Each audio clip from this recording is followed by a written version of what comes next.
मित्रों, जैसा हमने चर्चा की कि जो भारत का जो राष्ट्रीय आंदोलन में जो क्रांतिकारियों का जो योगदान था, क्रांतिकारी राष्ट्रीय राजनीति में हिंसा की राजनीति में विश्वास रखते थे।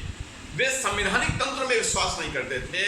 उनका विचार था कि अंग्रेजी साम्राज्य की स्थापना शोषण, दमन और हिंसा से हुई है, उसका अंत भी दमन और हिंसा से ही हो सकता है। और उनका विचार था सठे साठ्य समाचरित, टिट फॉर टैट, जैसे को तैसा। और वे व्यक्तिगत शौर्य में विश्वास रखते थे।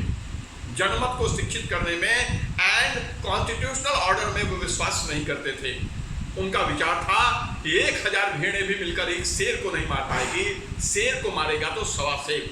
अर्थात वो व्यक्तिगत शौर्य में विश्वास करते थे। इस आधार पर आप क्रांतिकारी आंदोलन को भारत के उग्रपंथियों और अन्य आंदोलनों से स्पष्ट कर पाएंगे।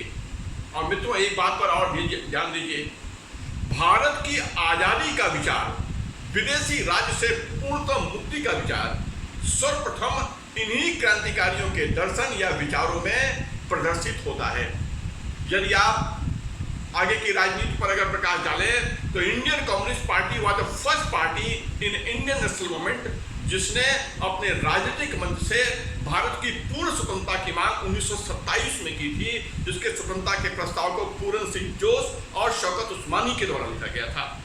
और उसी का एक लोकप्रिय दबाव था वह दौर जब दुनिया विश्वव्यापी आर्थिक महामंदी का दंश सह रही थी। कांग्रेस को भी अपना 1929 में लाहौर का ऐतिहासिक सेशन करना पड़ा, जिसमें उसने पूर्ण स्वतंत्रता का संकल्प या रेजोल्यूशन पारित किया।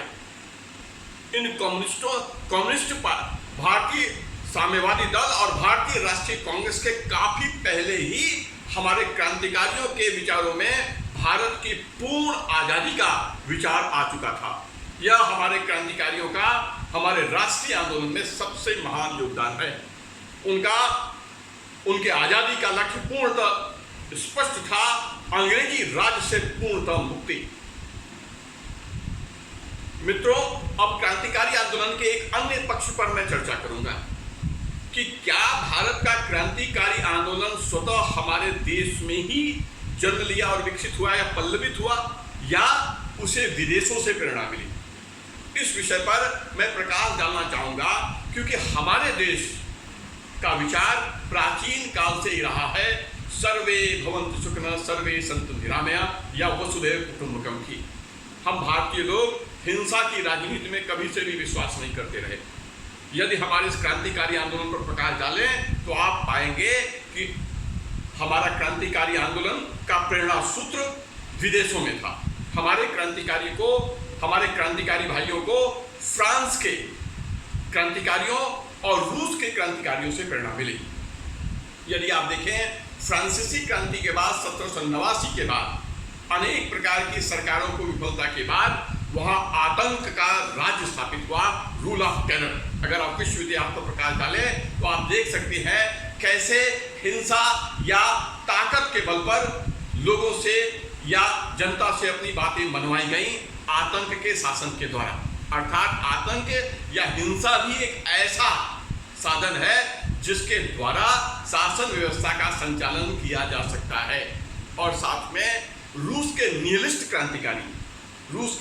क्रांतिकारियों ने, अगर आप देखिए 1881 में जार अलेक्जेंडर फर्स्ट जब वो ड्यूमा से बाहर, रूसी संसद ड्यूमा से बाहर निकल रहे थे, उनकी हत्या कर दी गई, जिसके द्वारा आतंक के द्वारा रूसी निहिलिस्ट क्रांतिकारियों ने अपनी बातें मनवाई।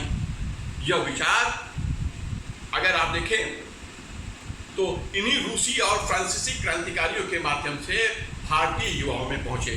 अर्थात भारत का जो क्रांतिकारी आंदोलन था वह भारत से उद्भूत न होकर उसके जो जड़ें थीं वो विदेशों में थीं।